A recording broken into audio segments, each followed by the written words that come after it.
Hello, hello! It's a new day, it's a new vlog.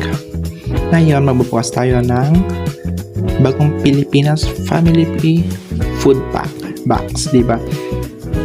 Yan pala, pag estudyante tayo dito sa Bontoc, stranded wala kasing magawang mga parents natin na mag-pau-eat ng mga allowance natin at mga abaso natin galing sa babloy.